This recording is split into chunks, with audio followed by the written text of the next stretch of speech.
Before we start, leave a like and subscribe to the channel. She didn't rush through the door. Actually, she entered laughing to herself. It was one of those silly messages that arrive without warning and somehow make your day better. The kind her sister sent at random times.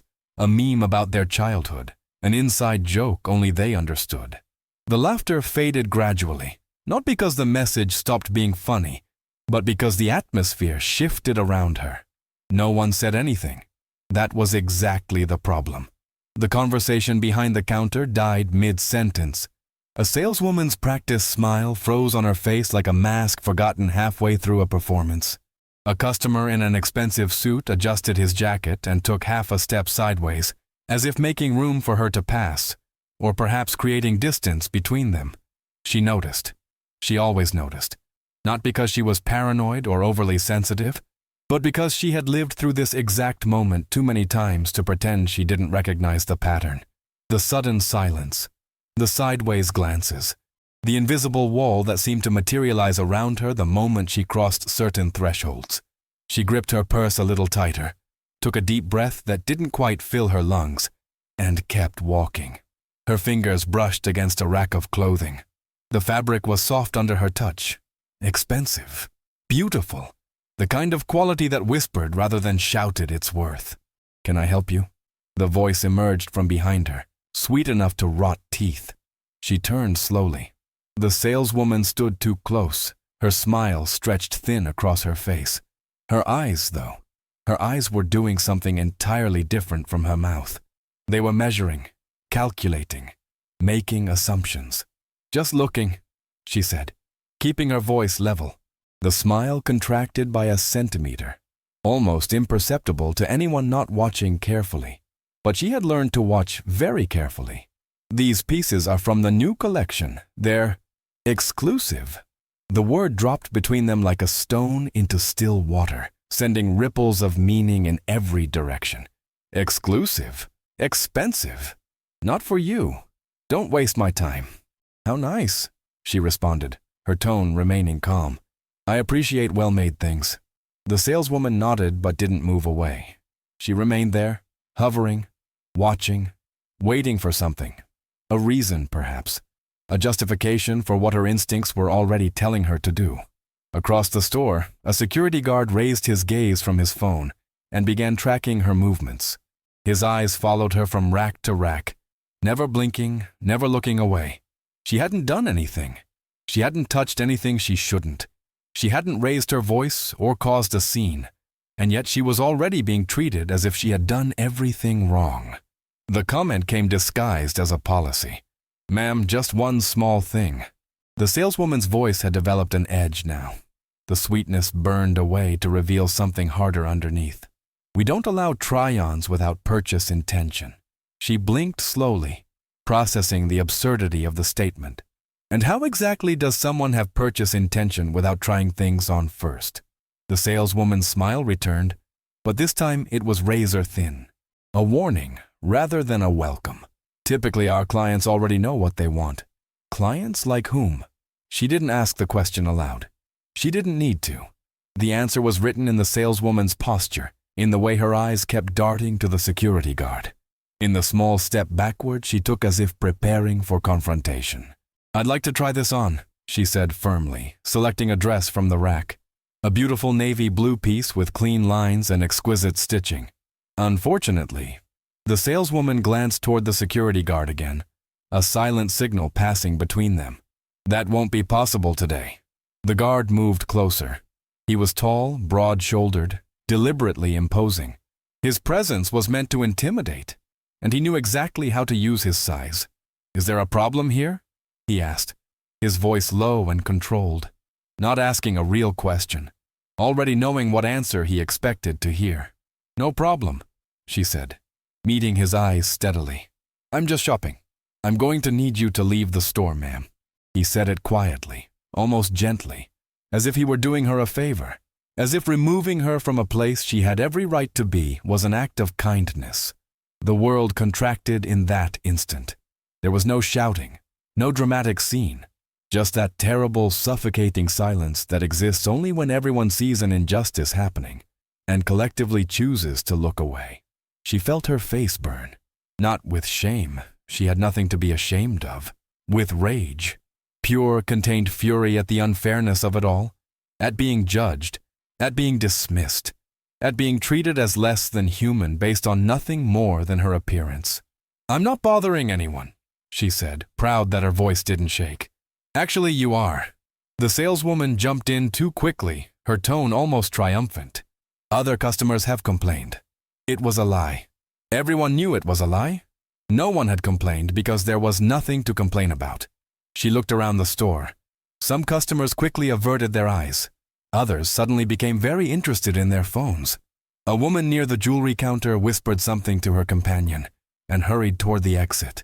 No one met her gaze. No one spoke up. She took a breath that hurt going down. "Fine," she said with a calmness that was more frightening than anger. "I'll leave." She took 2 steps toward the door, her back straight, her head high, refusing to give them the satisfaction of seeing her defeated. And then she heard the door behind her open. The sound wasn't loud, but it changed everything. What exactly is happening here? The voice wasn't aggressive or raised. It was tired, controlled. The kind of voice that belonged to someone who had never needed to shout to be heard, who commanded attention simply by speaking. The security guard froze mid-step. The saleswoman's spine went rigid. Several customers turned to look. A man stood in the doorway, 50-something, gray at the temples, dressed simply but well. There was something in his bearing that suggested authority, but not the kind that came from a uniform or a title. This was the quiet certainty of someone who belonged exactly where he stood. "Sir, there's been a misunderstanding," the saleswoman began, her voice suddenly uncertain. The man's eyes moved from the saleswoman to the security guard, to the woman who had been asked to leave. His gaze lingered on her face, taking in the barely contained anger, the humiliation she was fighting to hide. "Were you asked to leave?" he said to her directly. She turned slowly, studying him. "I was informed that I wasn't the type of client this store caters to." The words fell into the silence like stones into deep water. The man's jaw tightened. He closed his eyes briefly, and when he opened them again, there was something in them that looked like profound disappointment. "Interesting," he said quietly, "because it was exactly that type of client who made all of this possible." The saleswoman went pale. "Sir, I was only following—" "No." He cut her off, the single word sharp as a blade. "You weren't following anything. You were judging. And that's not the same thing at all." He walked toward the woman, his steps measured and deliberate. "I apologize," he said, looking directly at her. "Not just for today, for everything. For every time this has happened. For every moment you've been made to feel like you don't belong in places you have every right to be." She frowned, confusion mixing with her anger. "Excuse me, but who are you?" A slight smile touched his lips, sad at the edges. "I own this store, but that's not what matters right now." He turned to face his staff and the gathered customers. When he spoke, his voice carried to every corner of the space. "This store doesn't exist to exclude people. It exists because someone, a long time ago, walked into a place where they were told they didn't belong and decided to prove everyone wrong." The saleswoman's eyes filled with tears. The security guard stared at the floor. The customers watched in absolute silence, some looking ashamed, others simply shocked. Then he said the words no one expected. "And if you can't understand that fundamental truth, then perhaps you're the ones who don't belong here." She thought it would end there. An apology. Awkward silence. Maybe an offer of a discount to smooth things over and make her go away quietly. But the man gestured toward a small seating area near the back of the store. "Would you mind sitting with me for a moment? There's something I'd like to tell you." She crossed her arms, still wary, still angry, still not sure if this was genuine or just another performance. 20 years ago, he began, settling into the chair across from her. "My mother was thrown out of a store very much like this one. She was black, she was heavyset, she was tired from working 2 jobs, she was alone. The air left her lungs. I was with her," he continued, his voice steady but weighted with old pain. "I was 12 years old. I watched them treat her like she was nothing, like she was invisible, or worse. like she was a threat simply for existing in their space. His hands tightened on the arms of the chair. She didn't cry. Not then. She held my hand, and we walked out with our heads high. But that night I heard her in her room, and I promised myself something. He looked directly into her eyes. I promised that if I ever had the means, if I ever owned my own place, no one would ever be treated that way again. Not in any space I had control over. She felt something shift in her chest. My mother worked in cleaning services her entire life. She saved every penny she could. When I told her I wanted to open a clothing store, she gave me her life savings. $23,000. Everything she had. His voice cracked slightly. She died before we opened. Heart attack at 52. All that work, all that stress, all those years of being treated as less than, it took her too soon. He pulled a card from his pocket and held it out to her. Today, you didn't leave here humiliated, even though they tried their best. You left reminding everyone in this room why this place exists. You stood your ground. You demanded the respect you deserve. She took the card slowly, her fingers trembling slightly. If you'd like to return, you'll be welcomed properly, with the dignity every customer deserves.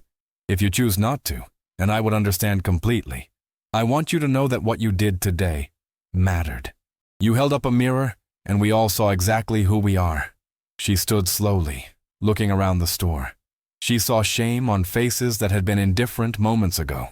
She saw the saleswoman crying quietly, understanding perhaps for the first time what she had done. She saw other customers whispering, their comfortable ignorance shattered. "I'll come back," she said finally, her voice stronger now. "But not today." A small smile touched her lips. "Today, I've already gotten what I came for." She walked toward the door, and this time people moved out of her way with respect rather than fear. The security guard held the door open for her, unable to meet her eyes. She stepped out into the sunlight with her head high and her dignity intact, leaving behind a store full of people learning, perhaps too late, who had truly not belonged there all along. If you like this story, leave a like and subscribe for more.